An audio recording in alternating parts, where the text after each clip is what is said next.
மதுரை மாவட்டம் பரசுராமன்பட்டி. மாண்புமிகு வணிக வரி மற்றும் பத்திரப்பதிவுத்துறை அமைச்சர் வராங்க. ஒரு சைக்கிள் பிடிப்பா, ஒரு ஆள் பிடிப்பா தம்பி. ஆகா எத்திருச்சுப்பா, தூக்கி எரிஞ்சிருச்சு. ஆர்டர் எல்லாத்துக்கும் பாரு, டவுசர் வேணும் போல இருக்கு. அதுக்கு ஏதாவது டவுசர் வேணும் போல இருக்கு. எல்லோ கலர் சில மாடலுக்கு பிடிக்கலப்பா. தூக்கு தூக்கு.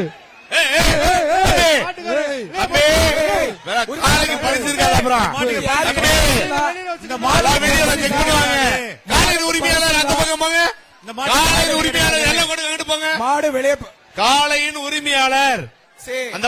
காளையின் உரிமையாளருக்கு எந்த விதமான பரிசு கிடையாது. மாடு வெளியே போங்க, ஓட்டிட்டு போங்க. எந்த வீரரும் பிடிக்க கூடாது. மாட்டுக்கு பரிசு கிடையாது. வெளியே போகட்டும். மாடு வெளியே அனுப்புங்க. யாரும் பிடிக்காதீங்க. மாடு வெளியே அனுப்புங்க. 407 வெளியே போங்க. வெளியே போங்க. வெளியே போங்க. வெளியே போங்க. யாரும் பிடிக்க மாட்டேன். கூட்டிட்டு போங்க. உரிமையாளர் உங்களுடைய மாடு கூட்டிட்டு போயிடலாம். நீங்க கூட்டிட்டு போய் மாட்டை வெளியே மாட்டு ரிட்டர்ன்.